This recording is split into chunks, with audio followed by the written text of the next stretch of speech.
आता सुरू होतोय भारतातील सगळ्यात मोठा खटला आपकी अदालत रजत शर्मा सोबत।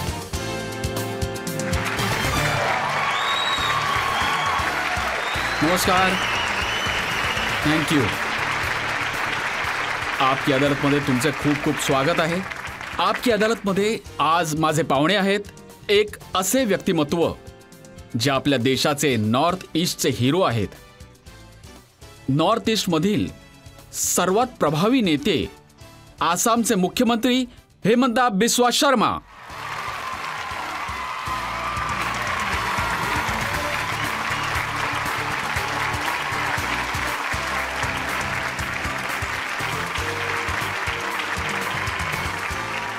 आणि आपकी अदालतच्या आजच्या आपल्या खटल्यामध्ये आपले जज आहेत प्रसिद्ध पत्रकार प्रदीप सिंग।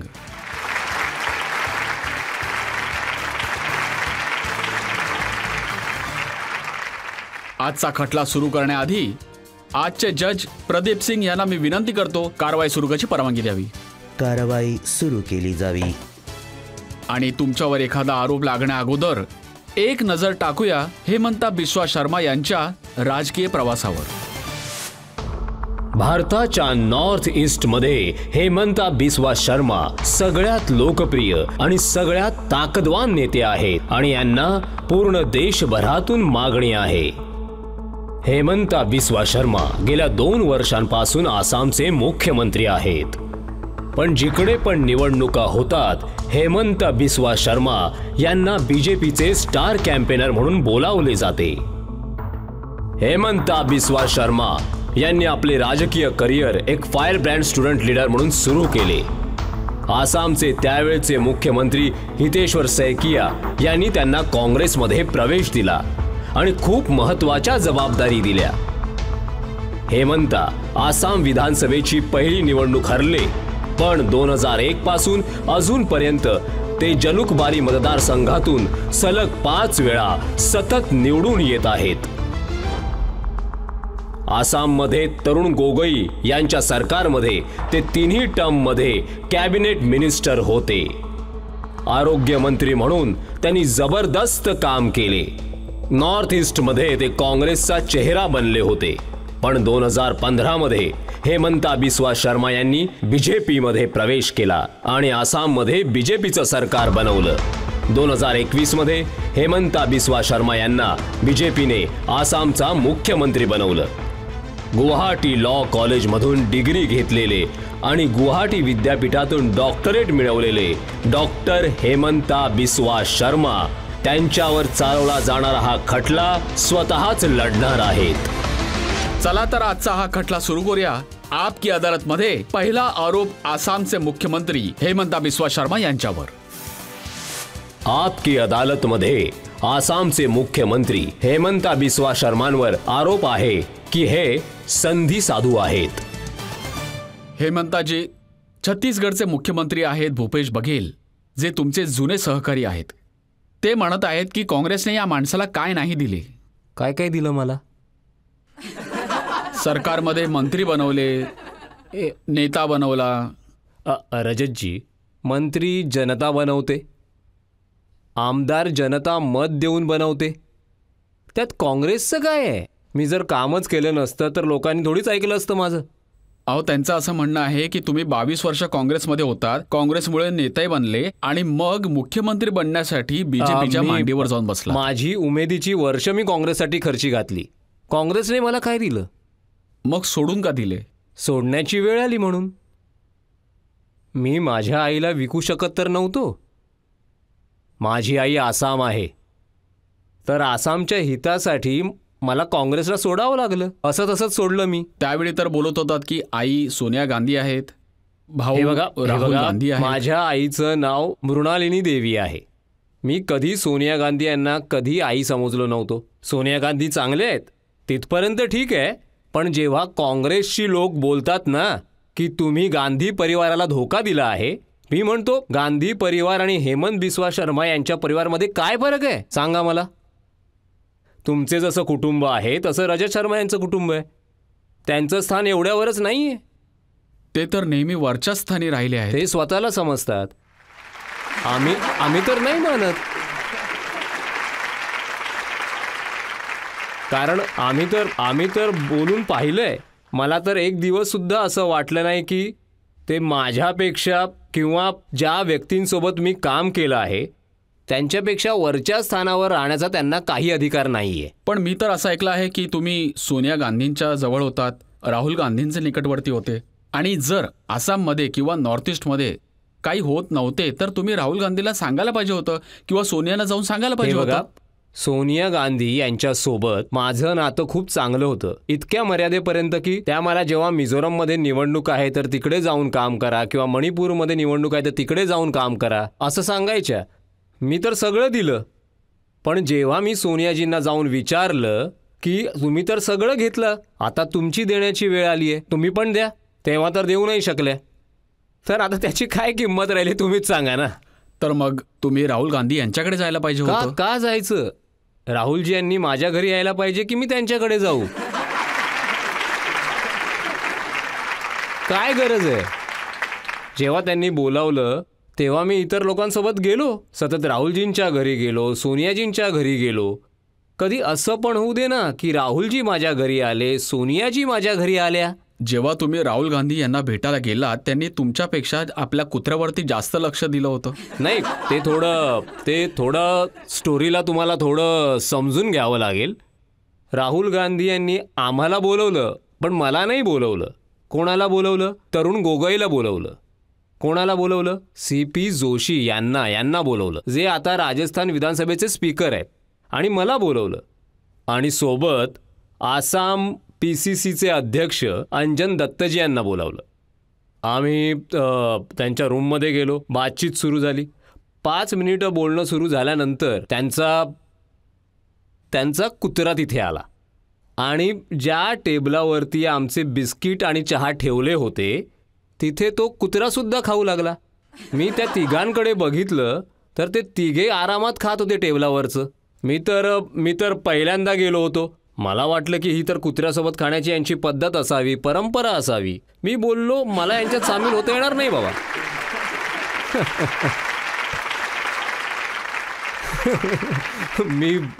मी असा खाऊच शकत नाही. म्हणून मग मी बोललो की ठीक आहे, मी परत नाही येत आता. नंतर राहुलजी यांनी एका कुत्र्यासोबत व्हिडिओ पोस्ट केला होता. तोच कुत्रा होता. तोच कुत्रा होता.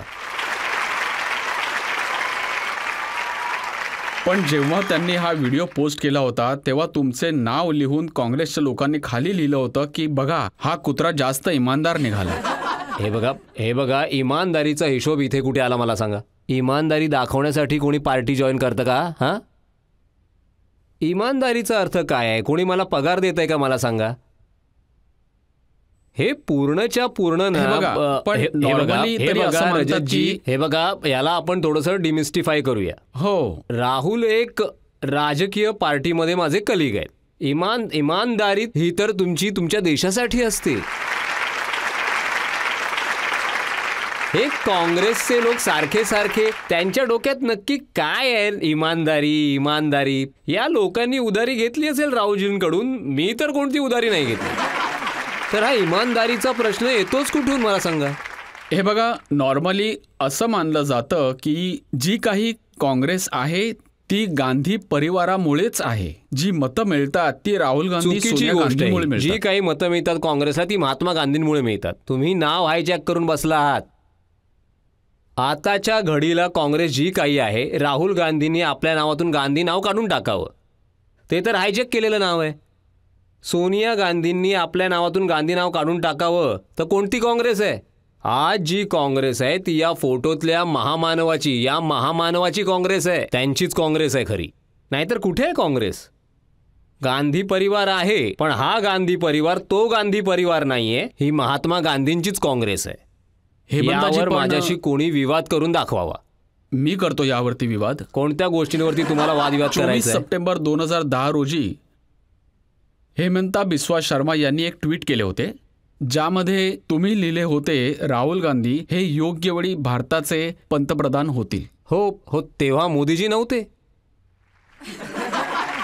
2014 2014 साली मोदीजी प्रकाश झोतात आले आणि मग 2010 मध्ये आमचं वय पण काय होतं मला सांगा. आमच्या मनात तर हे फीड बसलं होतं की पहिल्यांदा इंदिरा गांधी, मग राजीव गांधी, राहुल गांधी, मग प्रियंका गांधींचा मुलगा, अशा कल्पना मानणारा मी पण होतो ना. हे मी मनापासून मान्य करतो.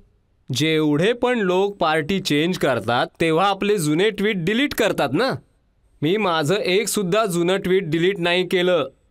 माझ्या ट्विटमधूनच खोदून काढूनच ही लोक बोलतात. जेव्हा मी काँग्रेस सोडली होती तेव्हा बरेच लोक मला ओळखत सुद्धा नव्हते. त्याच वेळी मी माझं ट्विट डिलीट करू शकलो असतो ना. माझी जुनी ट्विट्स मी एवढ्यासाठी ट्विट डिलीट नाही केलं की माझ्या मुलाला हे सांगायचं आहे की बघ तुझे वडील तेव्हा 2010 मध्ये काय विचार करत होते आणि आता काय विचार करत होते. भारत 2010 मध्ये असाच विचार करत होते आणि आता भारत तसा विचार करत नाही. हे आपल्या बदलत्या भारताचं चित्र आहे. माझ्या ट्विटमधून तुम्हाला बघायला मिळेल. हे बघा, तुमचे काँग्रेसचे जुने सहकारी तर असे म्हणतात की तुमच्यावर तर केसेस होत्या आणि त्यापासून वाचण्यासाठी, जसं की पवन खेडा यांचे उदाहरण घेऊन सांगतो, त्यांनी सांगितले की नारदा स्कॅममध्ये आहेत, शारदा स्कॅममध्ये आहेत, सगळ्यामध्ये आहात तुम्ही. आणि आजकाल हे फेअर अँड लवली बनले. मी तुम्हाला 2 गोष्टी सांगतो. एक तर काँग्रेसमधले माझे कुठलेच जुने सहकारी माझ्या विरुद्ध बोलत नाहीत. सगळे माझ्यासोबत आहेत. नक्कीच आज सुद्धा माझ्या विरुद्ध कोणी काहीच बोलत नाहीत. दुसरी गोष्ट, माझ्या नावाने कोणती केस आहे, कोणत्या कोर्टात, कोणत्या देशात केसेस आहेत, हे एखादं उदाहरण देऊन सांगा तरी.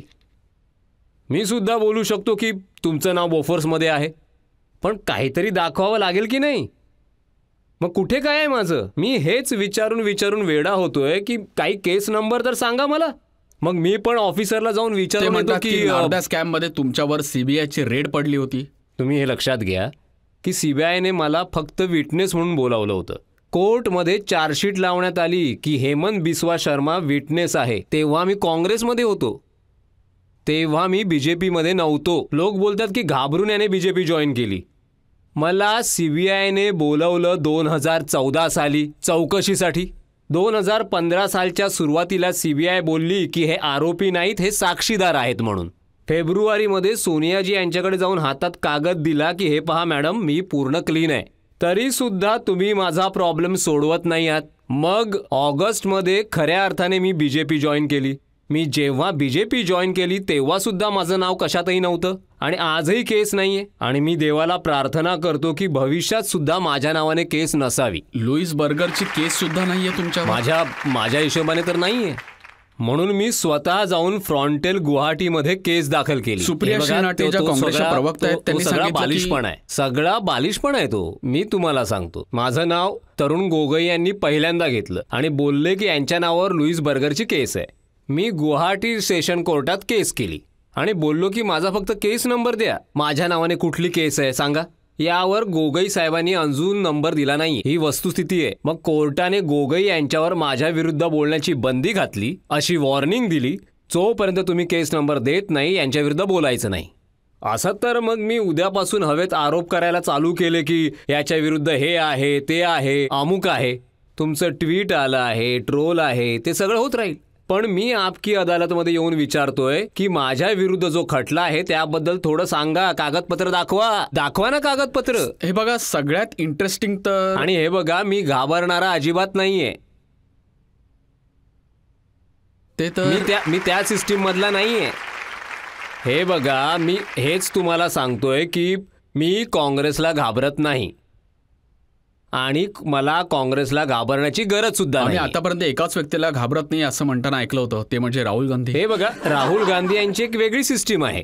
ते घाबरत नाहीत कोर्टाला, म्हणून त्यांचं कोर्टात नेहमीच येणं जाणं आहे. तुम्ही आज बघा, कोणी एखादी पार्टी बोलू शकते का? जर तुम्ही कुठल्याही स्कॅम्सचं नाव घेऊन सांगितलं की these are the scams allegedly आणि झाले असतील ते सुद्धा गोगोई सरकारच्या काळात झालेले असतील, स्वतःच्या सरकारला शिव्या द्यायला लागतात. हे पहा, राहुलजींनी स्वतः ट्विट केले आणि त्यात तुमचे नाव घेतले आहे, ज्यात अडाणी यांचे देखील नाव घेतले गेले. मी पण राहुलजींचं नाव घेऊन दररोज ट्विट करतो. पण त्यांनी लिहिलं आहे 20,000 करोड रुपये. हे बघा, तुम्ही राहुल गांधी माझं नाव घेऊन ट्विट करतात हे बघता, पण मी राहुल गांधी यांचं नाव घेऊन ट्विट करतो हे पण तुम्ही बघा ना. तुम्ही गांधींना इतका वरचा दर्जा का देता मला खरंच कळत नाही. यासाठी कारण त्यांनी 60 वर्ष या देशावर राज्य केले आहे. राज्य कुठे केलंय, उलट देशाला बरबाद केलंय.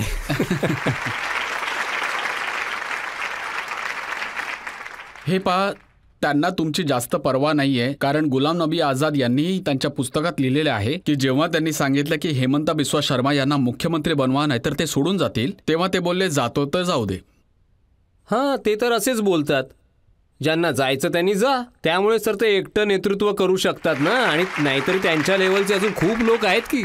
आणि जर सारे लोक पार्टीमध्ये राहिले तर एके दिवशी त्यालाच पार्टीमधून बाहेर काढतील, कायमचं काढतील. म्हणून तर तो बोलतोय की ज्याला जायचं त्यांनी जा, मी एकटा राहीन. पण तुम्ही राहुल गांधींना भेटून या सगळ्या गोष्टी सांगत नव्हता का? हे बघा, मी राहुल गांधींना अगदी लहानपणापासून ओळखतो आणि मी त्यांच्या कर्तृत्वाने कधीच इम्प्रेस झालो नव्हतो. म्हणून मी काँग्रेसमध्ये होतो तेव्हा मी सोनिया गांधींना 10 वेळा भेटायला जायचो, पण राहुल गांधींना मी कधीच भेटायला जायचो नाही. कारण मी त्यांच्या कर्तृत्वाने कधीच इम्प्रेस झालो नव्हतो. खरंच, त्यांच्या कार्याने, त्यांची आर्ग्युमेंट्स लॉजिकने, ना समाजसेवा करण्याच्या त्यांच्या कुवतीने.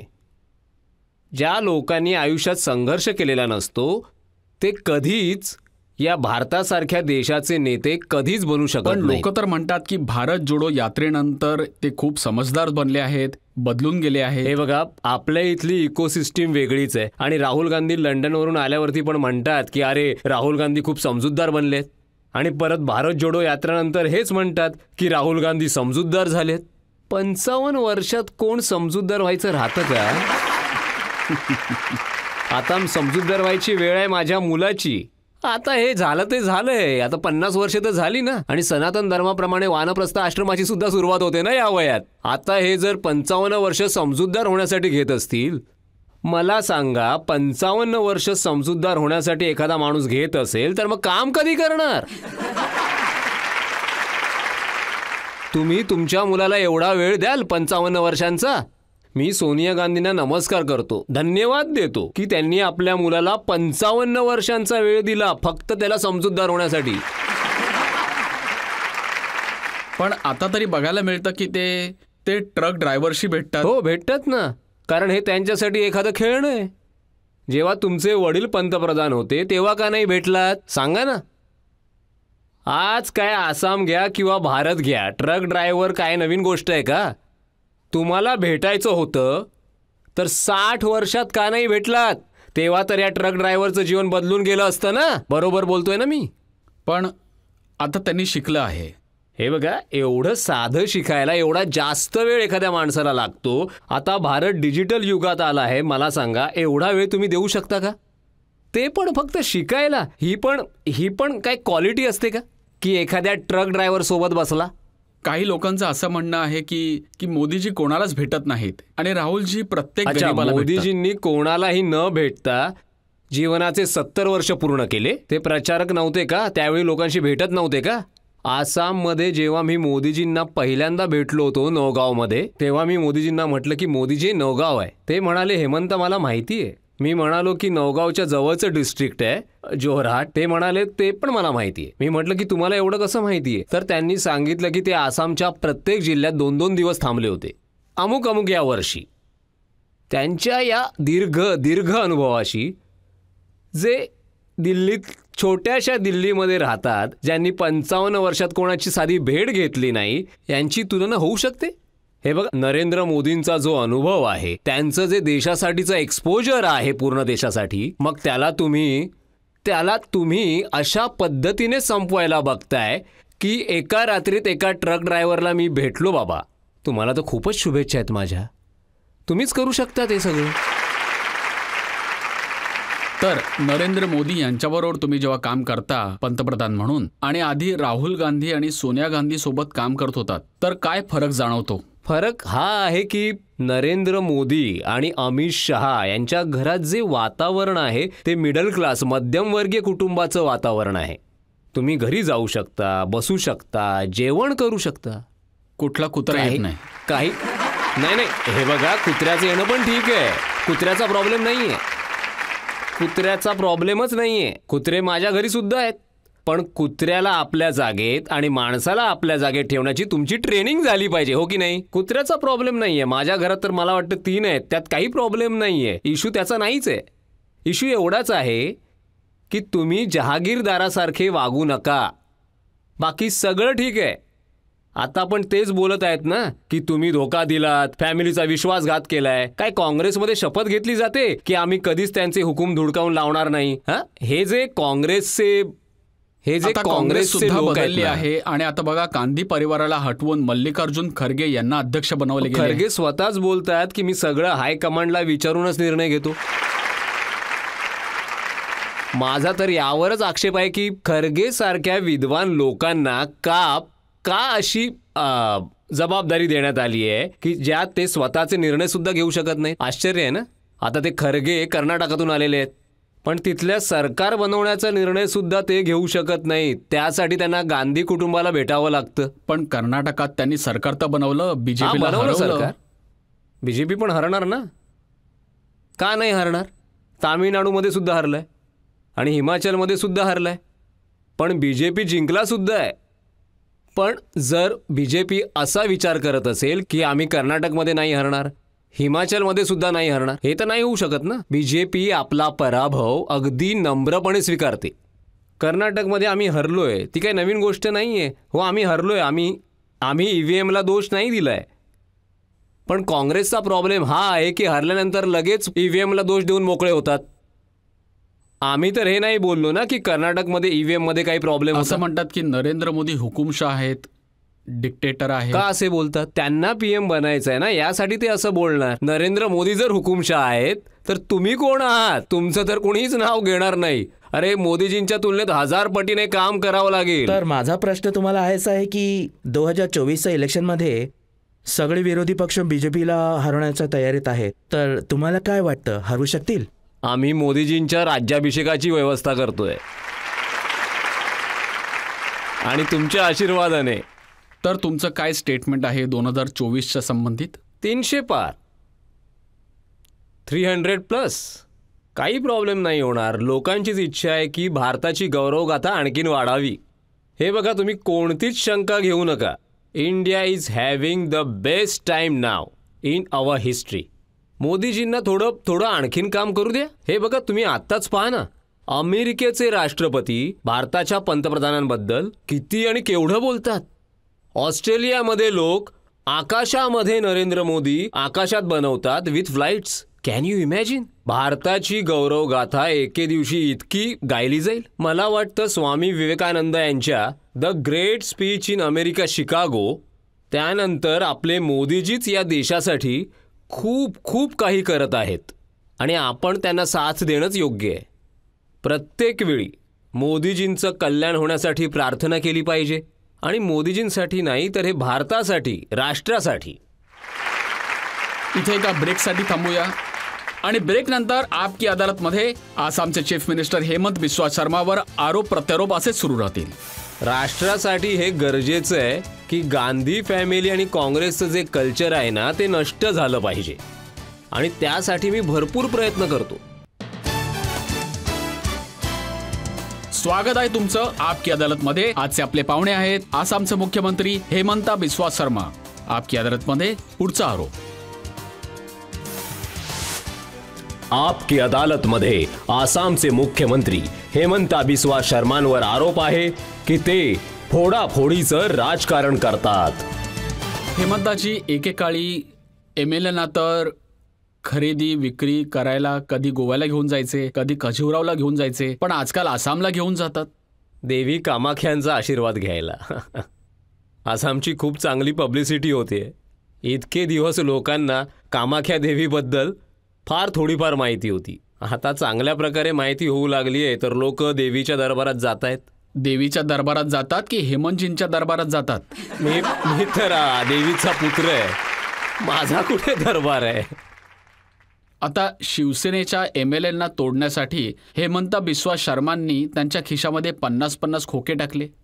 बघा, मी तर ऐकलं नाहीये आणि मला नाही वाटत की माझं नाव घेऊन कोणी बोललं असेल. पूर्ण आसाममधून जरी पैसा गोळा केला तरी एवढा पैसा नाही जमणार. पूर्ण आमच्या आसाममध्ये कुठे साखर कारखाना सुद्धा नाहीये. आसाममध्ये कुठे शरद पवारांसारखा मोठा नेता सुद्धा नाहीये ज्यांचं मोठं नॅशनल नेटवर्क असेल. आमचा तर एक छोटासा प्रदेश आहे. आमच्या इथे आल्यावर फक्त बिहूचा लाडू, पिठा, शिरा, डोई हेच आम्ही खायला घालू शकतो. नाही तर मग हे शिवसेनेचे MLA तुटले कसे? ते लोक फुटले असतील उद्धवजींवरील नाराजीमुळे.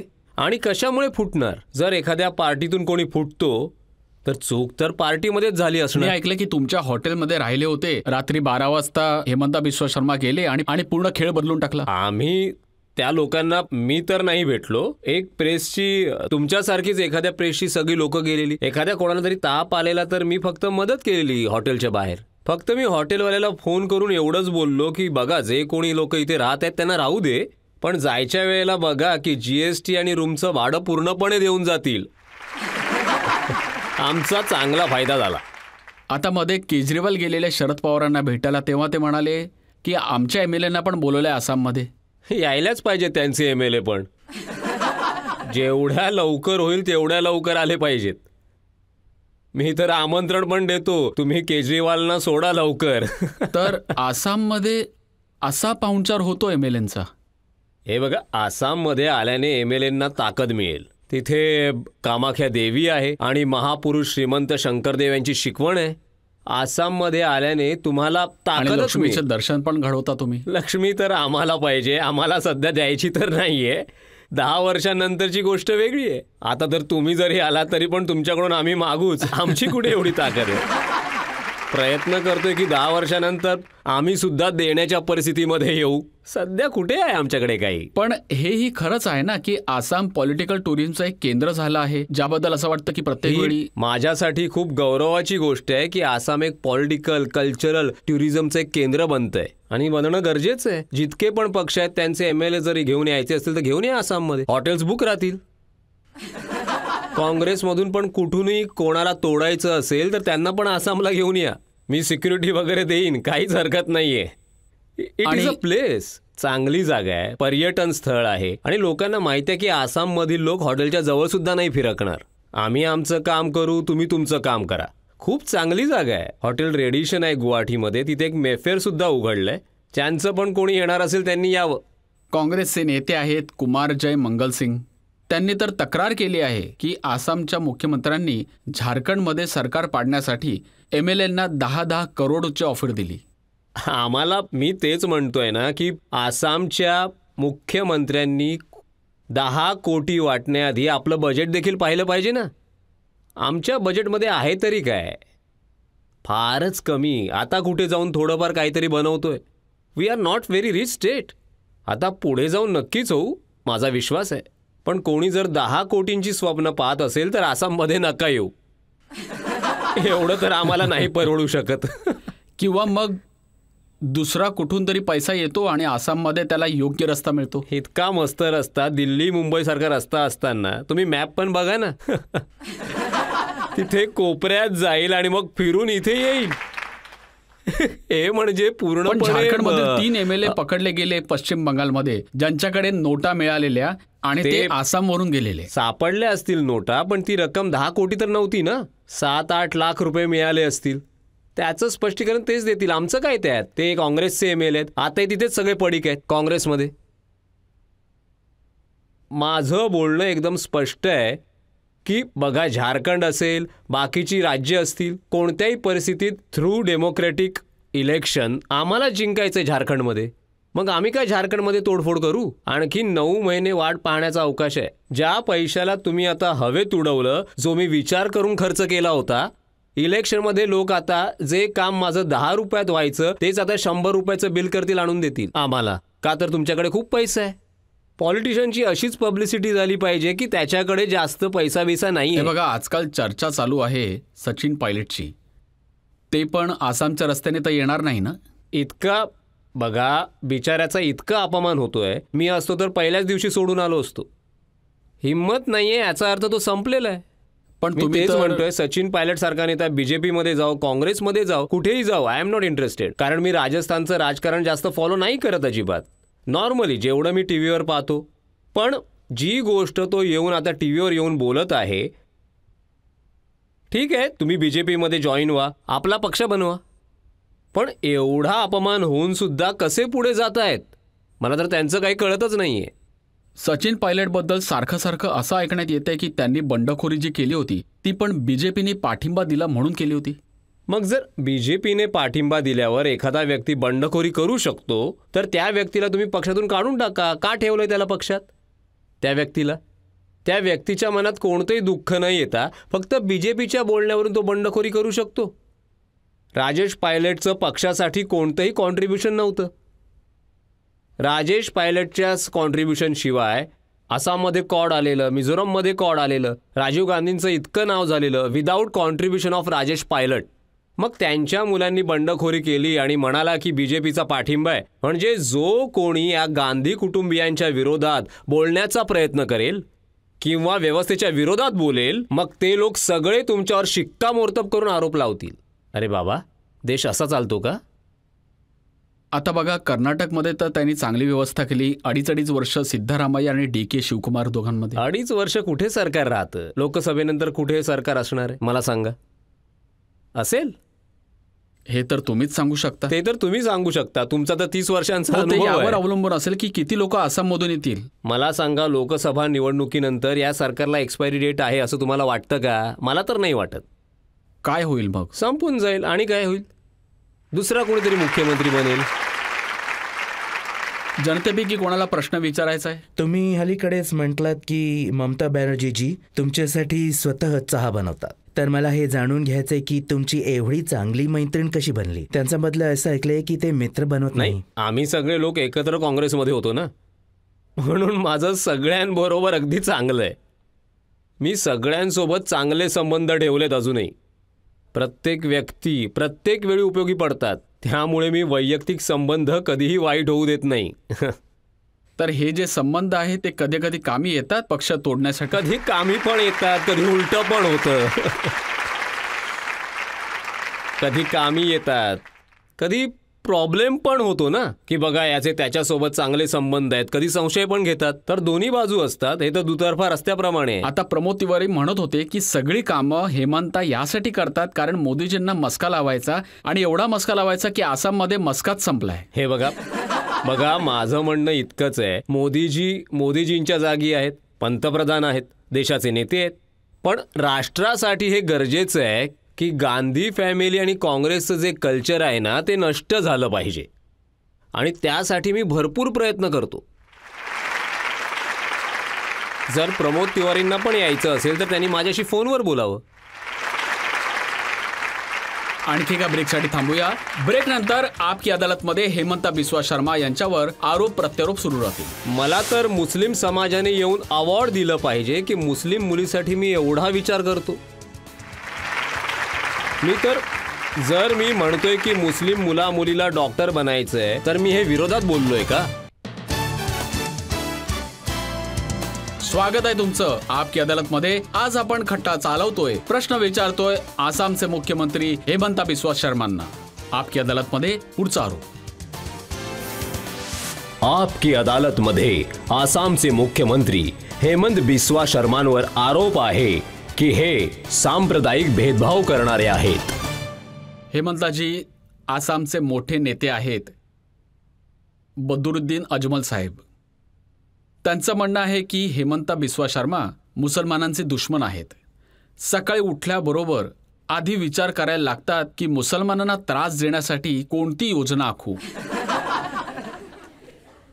ठीक आहे, बघा मी तर अँटी मुस्लिम नाहीये आणि अँटी मुस्लिम असणं योग्यही नाहीये. पण आम्ही गौरव बाळगणारे हिंदू आहोत. I am a proud Hindu.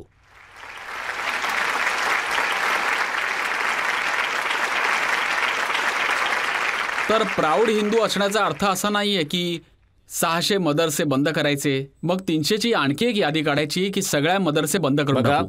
हिंदूंना वाटतं की सगळ्यांचं भलं व्हावं. माझ्या मनाला असं वाटतं की मुसलमान मुलं मुली मदरसांमध्ये जाऊन आपलं आयुष्य वाया घालवतात. तर एक शुद्ध सनातनी असल्याच्या नात्याने मी मुसलमानांच्या भल्याचा विचार करतो. म्हणूनच मला वाटतं मदरसांचं बंद होणंच योग्य आहे. प्रत्येक मुसलमान मुलामुलींनी डॉक्टर इंजिनियर होणं योग्य आहे. हेमंताजी, मुसलमानांचा मुलगा काय बनेल, कुठे शिकेल, हे तुम्ही कशाला ठरवताय? हे त्यांना हे ठरवू बघा, दे की. ठरवणार तर तेच, पण मी जितकं करू तुम्ही शकतो. मदरसे बंद केले तर हे कुठे बघा, शिकणार? ऐका, ते ठरवणार तर त्यांचे आई बाबाच आहेत. इकोसिस्टीम बनवणं माझं काम आहे. तर मी एक इकोसिस्टीम बनवली आहे की बाबा, तुमच्या इथे शाळा आहेत, कॉलेज आहेत, तुम्ही जाऊन डॉक्टर इंजिनियर बना. तर ते इकोसिस्टीम बनवण्याचं काम माझं आहे. निर्णय घ्यायचं काम त्यांच्या आई बाबांचं आहे, कोणत्याही मुसलमान पॉलिटिशियनचं नाही. असं तर नाहीये ना की मदरस्यांमध्ये शिकलेली लोक डॉक्टर इंजिनियर नाही म्हणत, नाहीच मदरस्यांमध्ये बनत. कुठे बनले?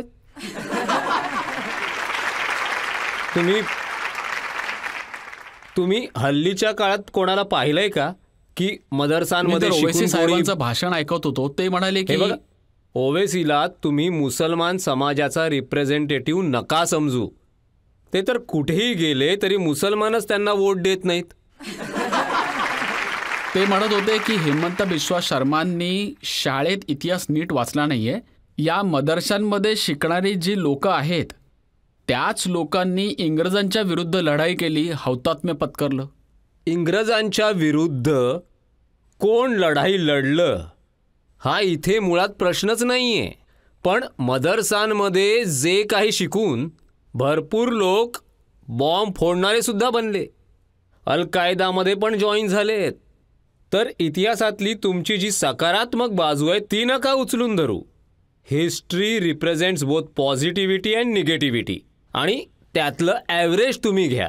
अलीकडच्या 30 वर्षात जर तुम्ही पाहिलं तर कोणत्या मदरसांमधून अशा महापुरुषाने जन्म घेतलाय जो भारताच्या कल्याणासाठी काम करतोय, जो आपल्या समुदायाच्याही पुढे जाऊन मनापासून मानवतेसाठी काम करत आहे?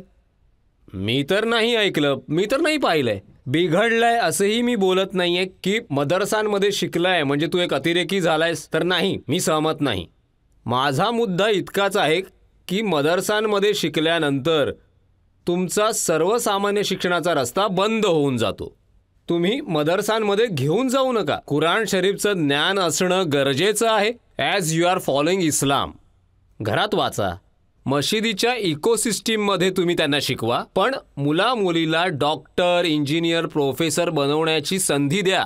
तुम्ही नक्कीच त्यांचे बायोलॉजिकल पालक आहात, पण तुम्ही कसे काय त्यांच्या आयुष्याचे दरवाजे बंद करू शकता? जर त्यांची इच्छा आहे की 16 वर्षांनंतर मला धर्मशास्त्रीय अभ्यासक व्हायचंय, तर तो स्वतःहूनच मदरसांमध्ये जाऊन शिकेल. पण लहानपणी मदरसांमध्ये त्यांना टाकू नका, त्याला त्याचा पर्याय निवडू द्या. हे बघा, तुम्ही म्हणताय की तुम्हाला त्यांचं भलं करावंसं वाटतंय. अशाने भलं होईल का की जे मदरशांमध्ये शिकवतात त्यांच्यासाठी नियम बनवले की त्यांना पोलीस स्टेशनला रिपोर्ट करावं लागेल? हे बघा, ते एक परिस्थितीमुळे उचललेलं पाऊल आहे. कारण सध्या आसाममध्ये आम्ही जितके अल कायद्याचे मॉड्यूल्स पकडले आहेत त्यांची संख्या आहे 54 मॉड्यूल्स.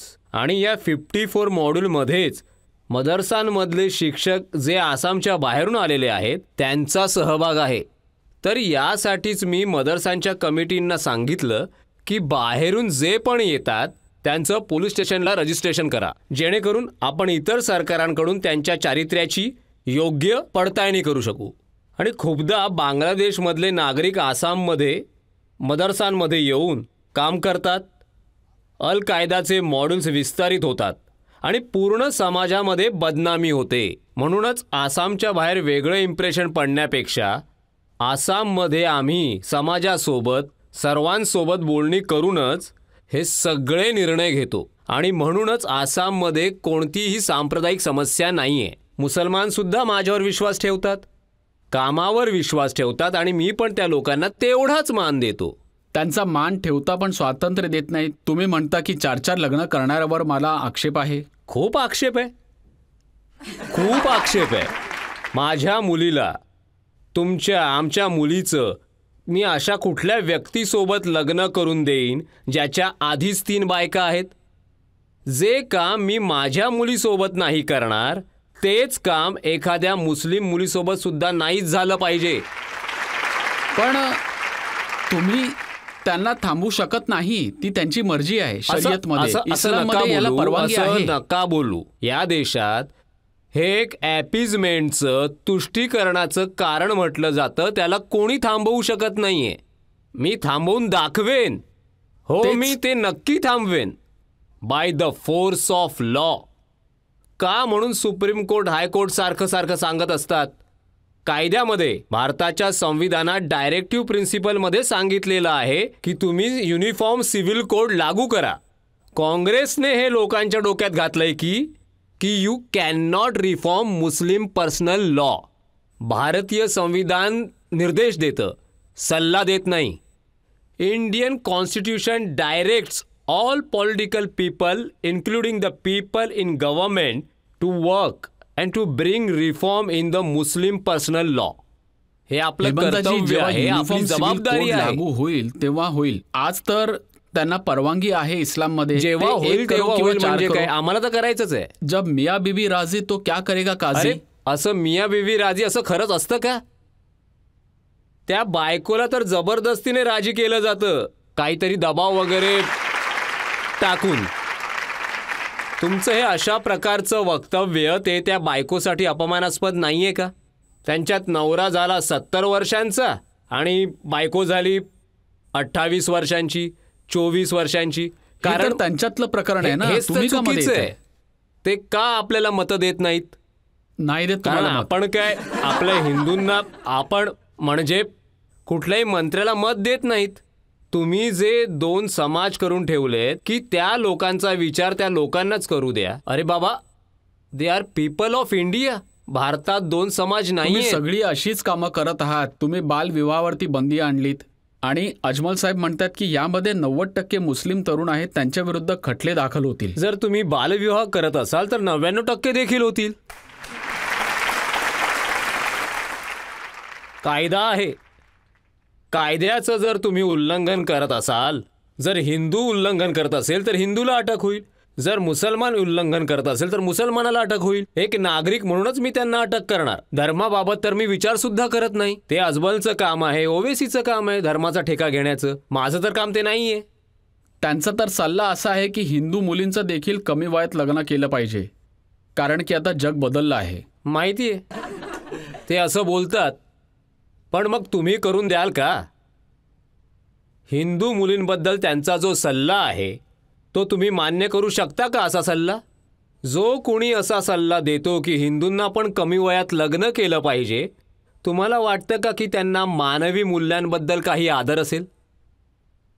हे जे टीव्हीवर येऊन ते बोलतात ना, त्यावरून त्यांची विचारशक्ती आपल्याला समजू शकते की ते मुलींना कसे वागवतात. How they treats the other gender. पण आता तर आई नाही समजत.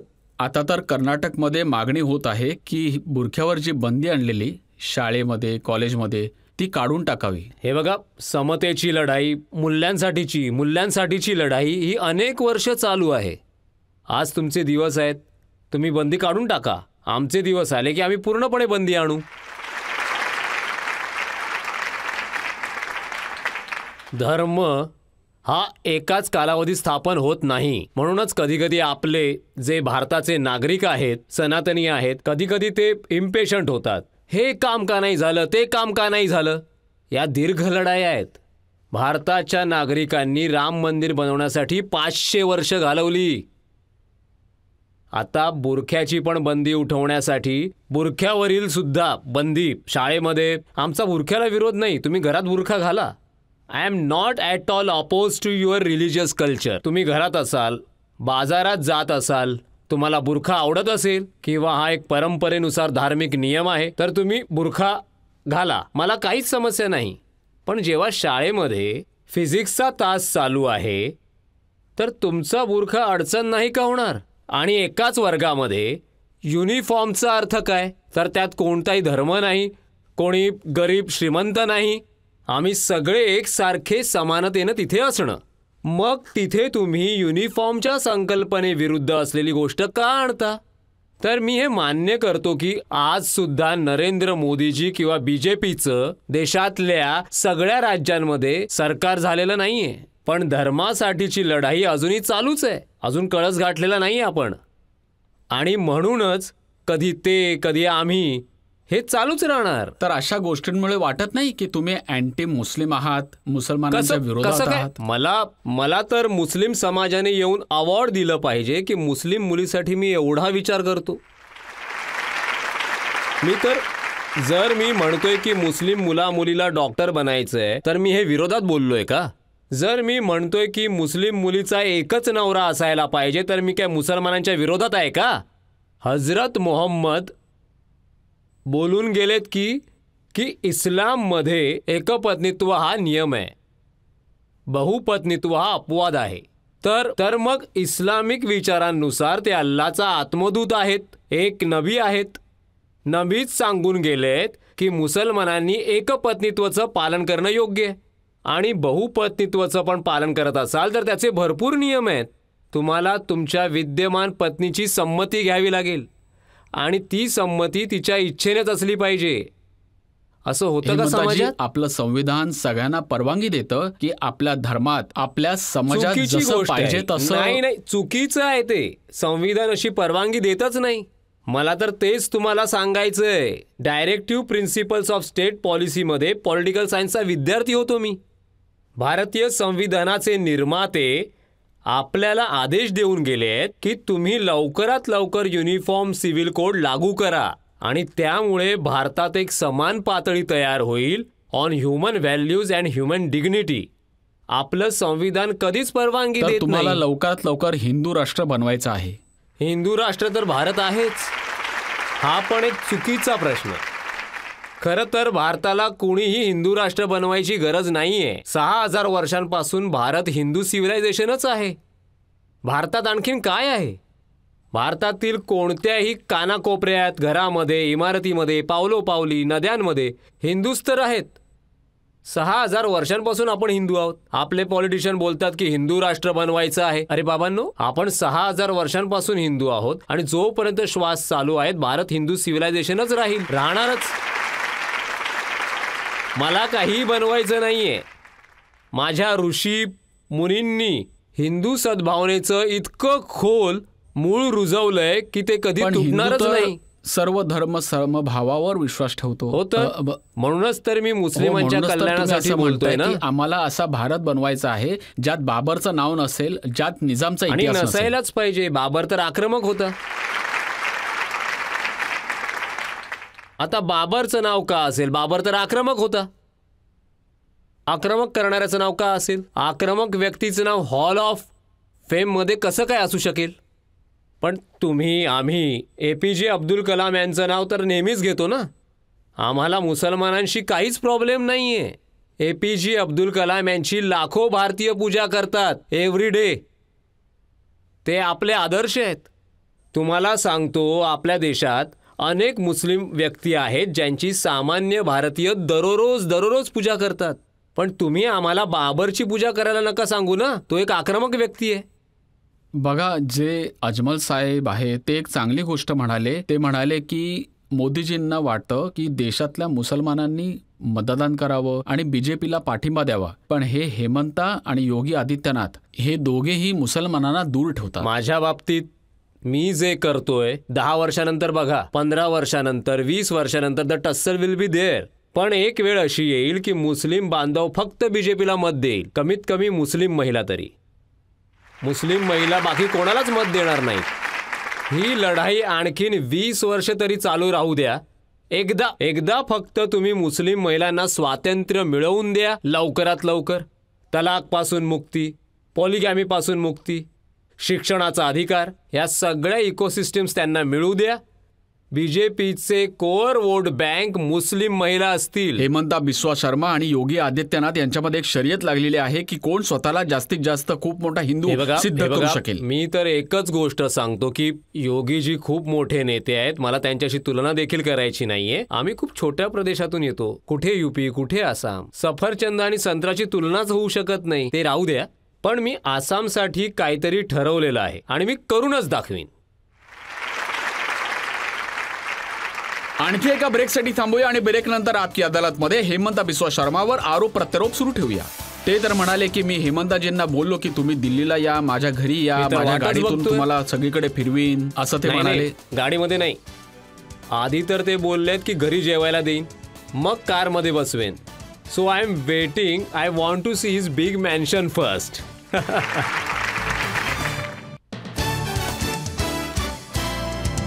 स्वागत आहे तुमचं आपकी अदालतमध्ये. आपले आजचे पाहुणे आहेत आसामचे मुख्यमंत्री हेमंता बिस्वा शर्मा. आपकी अदालतमध्ये पुढचा आरोप.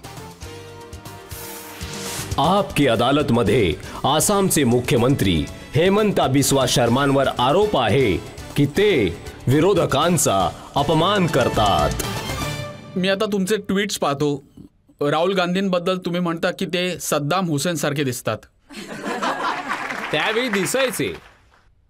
त्यावेळी मी हेच बोलायचो की राहुलजी, तुमचा चेहरा आपल्यापैकी अनेकांपेक्षा चांगला आहे. You look so good. कशाला दाढी वगैरे वाढवून ठेवलेत? काढून टाका, चांगली वाटते. इतकंच तर मी बोललो होतो. कधी तुम्ही बोलता की ते अमूल बेबीचा चेहरा वाटतात. खरंच तर आहे. तो अमूलच्या जाहिरातीमधला आणि त्यांचा चेहरा मिळता जुळता आहे. त्यात मी काय करू शकतो सांगा? माझा चेहरा देखील कोणाशी तरी मिळता जुळता असेल. पण हा अपमान नाहीये का जेव्हा तुम्ही बोलता की याचा पुरावा द्या की तुमचे वडील कोण आहेत? मी तर इतकंच बोललो की सर्जिकल स्ट्राईक तर आर्मीने केला आहे. आर्मीकडे तुम्ही पुरावा नका मागू, कारण आम्ही तुमच्याकडून कोणताही पुरावा मागत नाही. हे फक्त राजकीय विधान आहे जे सीमेवर आपल्यासाठी लढणाऱ्या सैन्याच्या बलिदानाशी संबंधित आहे. जर एखाद्या वक्तव्याच्या विधानातील तुम्ही एखादा पॅरेग्राफ डिलीट करता आणि दुसरा पॅरेग्राफ हायलाईट करता तर हे चुकीचंच आहे ना. पूर्ण वक्तव्यामध्ये कोणाला तरी असं म्हणणं की पुरावा द्या की तुमचे बरोबरच आहे. मी त्यांना इतकंच म्हणतोय की मी विचारत नाहीये. मी नाही बोललो की द्या. मी बोललो की आर्मीकडून सुद्धा पुरावा मागू नका. राहुलजींनी हे मान्य करायला पाहिजे की सर्जिकल स्ट्राईक झालं. भारतीय लष्कराने पाकिस्तानला पूर्णपणे उद्ध्वस्त केलं. ज्या प्रकारे आम्ही प्रत्येक गोष्टीचा पुरावा मागत नाही, तसंच तुम्ही सैन्याकडून पुरावा मागू नका. या स्टेटमेंटमध्ये चुकीचं काय आहे? याच्यातच नाही तर आता त्यांनी भारत जोडो यात्रा केली, इतकी यशस्वी होती आणि तुम्ही म्हणालात की त्यांनी पाकिस्तानमध्ये यात्रा काढायला हवी होती. बरोबरच आहे, कारण भारत तुटलाच कधी नाही. तुम्ही त्यांनाच विचारा.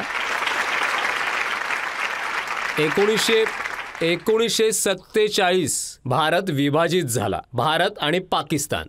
आता जर कोणाला भारत जोडो यात्रा करायची असेल तर तो पाकिस्तानामध्येच करायला लागेल ना. भारतामध्ये का करेल? India is a United. आणि जर तरी पण तुम्हाला काढायची असेल तर तुम्ही नागालँडमध्ये करा, जिथे सेसेशनिझमची मागणी आहे. थोडाफार आसाममध्ये करा, तिथे पण सार्वभौमत्वाची मागणी होते. पण साऊथ इंडियाचे लोक कधीच सार्वभौमत्वाची मागणी करत नाहीत. मग तिथे का काढली आहे? तुम्हाला राहुल गांधींची काय अडचण आहे? मला काय अडचण असेल? त्यांना मोदीजींकडून अडचण आहे. आधी तुम्ही म्हणालात की पार्लमेंट हाऊस का बांधताय, इतका पैसा का खर्च करताय. आता जेव्हा पार्लमेंट हाऊस बनलं आहे तर म्हणतात की मोदीजी तुम्ही उद्घाटन का करताय. तर मग राहुलजींनी उत्तर द्यावं की बाबा तुम्हाला मोदींपासून काय समस्या आहे. मोदीजींना तर देशातल्या बहुतेक लोकांनी मत देऊन निवडलं. आता बघा, प्रियांकाजींबद्दल तर तुम्ही काहीच बोलत नाही. गरजच नाही पडत. आणि त्या म्हणाल्या की आपण सगळ्यांनी राहुल गांधींकडून शिकलं पाहिजे. काय शिकलं पाहिजे? कोणती गोष्ट शिकली पाहिजे? काय डोकं फिरवण्याच्या गोष्टी करतात?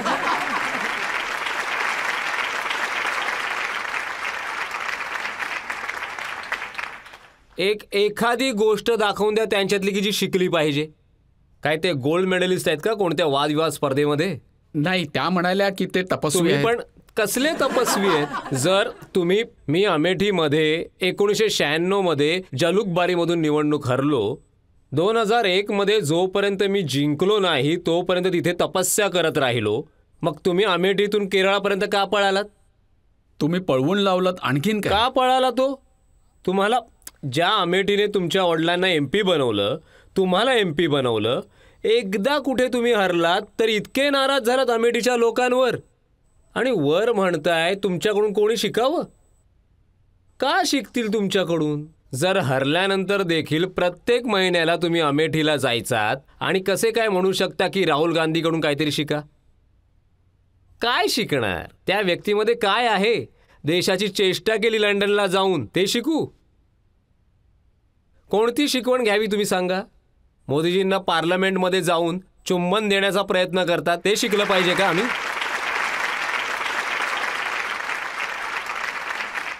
नाही नाही, प्रियांका तर म्हणाल्या की त्यांच्याकडून शिकलं पाहिजे की कसे ते मोदीजींना घाबरत नाहीत. घाबरत नाहीत. मोदीजींना घाबरत नाहीत, ते घाबरायला पण नाही पाहिजे, पण कायद्याला तर घाबरा. कायद्याने तुम्हाला MP म्हणून अपात्र ठरवलंय, तर तुम्ही कायद्याला का शिव्या घालता? तुम्ही त्यांचं MP पद काढून घेतलं, तुम्ही त्यांचं घर काढून रजतजी, घेतलं, आता काय नाही, करणार? रजतजी, तुम्ही स्वतःच सांगा की राहुलजींच्या आधी कोणाचंच MP पद गेलं नव्हतं का? काँग्रेसचेच 20 ML MPच्या सीट्स गेल्या होत्या. हे तर सुप्रीम कोर्टाचेच आदेश आहेत की तुम्ही जर डिस्क्वालिफाय ठरलात तर त्या संध्याकाळीच तुमचं MP म्हणून कार्य संपून जातं. मला सांगा, तुम्ही सुप्रीम कोर्टाच्या निर्णयाला का आव्हान देत आहात? सारखं सारखं तुम्ही बोलत आहात की मोदींनी डिस्क्वालिफाय केलंय, जस्टिस पटनाईक यांनी तुम्हाला अपात्र ठरवलंय. तुम्ही भारताला का सत्य पण सांगत एवढं नाही? सगळं झाल्यानंतरही ते म्हणाले की भले तुम्ही मला MP पदावरून हटवा, भले तुम्ही माझा बघा. माईक बंद करून टाका, भले तुम्ही माझं घर खाली करून टाका, मी अदानीबद्दल बोलतच राहणार. कुठे बोलतात आजकाल? ज्या दिवशी शरद पवारच्या घरी अदानी गेले तेव्हापासून राहुलजी अदानींबद्दल काहीच बोलत नाहीत. आता शरद पवारांच्या घरी गौतम अदानी जातात तर काय राहुलजी शरद पवार विरुद्ध ट्विट करताना दिसतात? जेव्हा अशोक गहलोतच्या घरी अदानी जातात तर राहुलजी त्यांच्या विरुद्ध ट्विट करताना दिसतात. तुम्ही का अशोक गहलोतना खुर्चीवरून खाली उतरवत नाही सांगा? हे बघा, हजरत मोहम्मद कडून शिकण्यासारखं आहे. तुम्ही मिठाई नका खाऊ हे बोलण्याआधी त्याने स्वतः मिठाई खाण्याची सवय सोडली. तर तुम्ही अदानींवर टीका करण्याच्या आधी अशोक गहलोतना खुर्चीवरून उतरवा. तुम्ही अदानींविरुद्ध निगेटिव्ह बोलण्याआधी शरद पवारांसोबतचं तुमचं नातं नष्ट करा, मग बोला. You must live by example. पण तुम्ही देखील फक्त राहुलच नाही तर त्यांच्या आसपास जितकी लोक आहेत, पवन खेडाला त्यांनी स्पोक पर्सन बनवलं, तुम्ही त्यांच्यासाठी आसामचे पोलीस पाठवलेत. आता जर मी कायद्याच्या बाहेर जाऊन काम करीन तर माझ्याकडे देखील पोलीस येतील. पोलीस तर तुमचेच आहेत ना. काँग्रेसवाल्यांकडेच येतात. श्रीनिवास त्यांचे प्रेसिडेंट ते आहेत, तर त्यांच्या आमच्या विरुद्ध- पण घरात कितीतरी वेळा पोलीस येतात, म्हणून काय आम्ही रडत बसतो का? मी 1978 पासून आसाममध्ये आंदोलनं केली, इथपर्यंत आलो. कमीत कमी घरी पोलिसांसोबत मतभेद आणि वादविवाद 50 वेळा तरी झाले असतील लहानपणी, कॉलेजमध्ये. मी तर कधीच रडत बसलो नाही.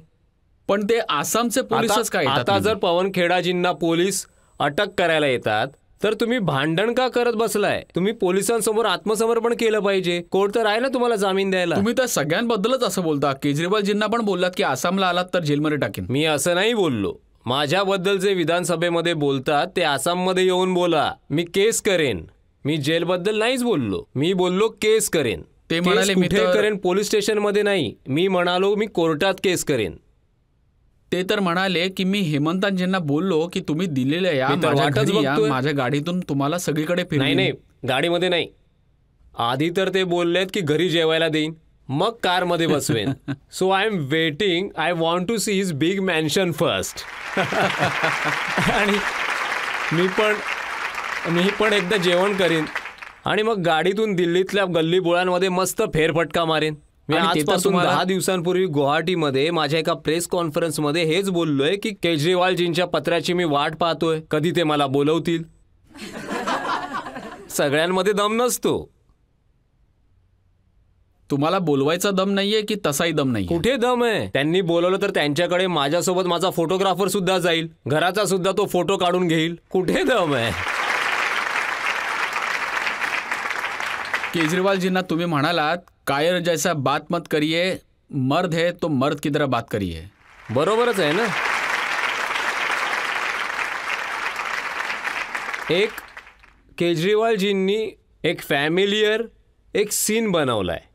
ते दररोज असेंब्लीला कॉल करतात. असेंब्लीचे नियम काय आहेत मलाही माहीत नाही. ते नेहमी कॉल करतात आणि त्यांचं नेहमीच एक भाषण देतात. तेच मुद्दे आणि तेच तिथून ते मोदीजींना जितक्या देता येतील तितक्या शिव्या देतात.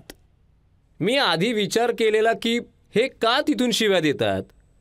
पब्लिक मीटिंग, प्रेस कॉन्फरन्समधून सुद्धा ते बोलू शकतात ना. तेव्हा माझ्या लक्षात आलं की असेंब्लीमध्ये बोलल्याने तुमच्यावर अब्रू नुकसानीची वगैरे केस होत नाही. तुम्ही ते स्वातंत्र्य उपभोगू शकता. मग असेंब्लीमध्ये काहीही बोला, माझ्यावर कोणतीच अब्रू नुकसानीची केस होत नाही. तर यासाठीच अरविंद केजरीवाल सतत असेंब्लीचा आश्रय घेतात to attack his political opponents. हे तर भित्रेपणाचं उदाहरण आहे.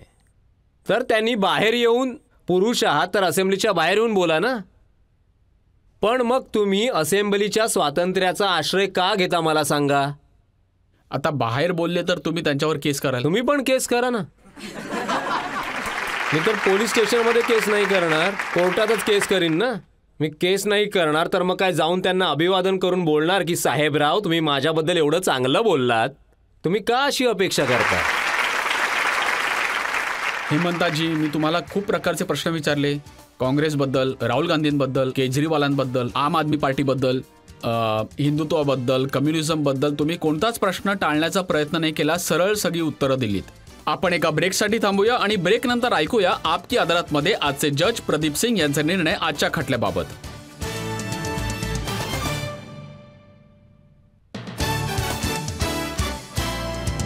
स्वागत आहे तुमचं आपकी अदालतमध्ये. आपण खटला चालवला आसामचे मुख्यमंत्री हेमंत बिस्वा शर्मांवर. आता वेळ झाली आपकी अदालतमध्ये आजचे जज ज्येष्ठ पत्रकार प्रदीप सिंग यांचा निर्णयाची. आसामचे मुख्यमंत्री हेमंत बिस्वा शर्मा वेगळ्या प्रकारांचे नेते आहेत. काँग्रेसमधून भाजपामध्ये आले आणि भाजपा विचारांचा अशा प्रकारे आत्मसात केलं जसं दुधात साखर एक जीव होते. आता वाटतच नाही कधी काळी हे काँग्रेसमध्ये होते. कित्येक भाजपाचे मुख्यमंत्री आहेत ज्यांना वाटतं की हे काँग्रेसमधून तर नाही आले. लोकशाहीमध्ये कोणत्याही नेत्यासाठी काही गुण खूप गरजेचे असतात आणि हे फार दुर्मिळ असतं की एकाच नेत्यामध्ये सगळं प्रगुण असणं. जसं त्यांचा जनतेला आधार असणं, त्यांचा स्पष्ट आणि धारधार वक्ता असणं, त्यांचा दूरदर्शी असणं. आपल्या राज्याला घेऊन जिथेही ते सत्तेमध्ये आहेत, राज्यात, केंद्रात, तिथे आपल्या राज्याच्या प्रगतीसाठी एक स्वप्न पाहणं आणि ते लागू करण्याची क्षमता, सोबतच प्रकाशीय कौशल्य, हे सगळं हेमंत बिस्वा शर्मामध्ये एकत्रपणे आहे. पण हेमंत बिस्वा शर्मांनी एका गोष्टीकडे खास करून लक्ष दिले पाहिजे. ते आपल्या स्पष्ट वक्तपणामुळे कधी कधी अतिवादामध्ये अडकू शकतात, या असं समजलं जात. यापासून त्यांनी बचाव केला पाहिजे. त्यांनी फार कमी वेळेमध्ये स्वतःची एक प्रतिमा बनवली आहे. आपल्या या प्रतिमेची त्यांनी काळजी घेतली पाहिजे. हे कोर्ट त्यांना सगळ्या आरोपामधून मुक्त करत आहे, सन्मानपूर्वक निर्दोष मुक्त करत. याच अपेक्षा आणि विश्वासाने की हेमंत बिस्वा शर्मा या अशाच प्रकारे आसामच्या लोकांची सेवा करत राहतील, देशात आपलं नाव लौकिक करतील आणि राजकारणात दीर्घकाळासाठी समाजाच्या उद्धारासाठी काम करतील. आजचा खटला इथेच संपूया. आपकी अदालतमध्ये माझी पुढे भेट तुमच्यासोबत होईल पुढच्या आठवड्यात एका नवीन व्यक्तिमत्वासोबत. तोपर्यंत नमस्कार.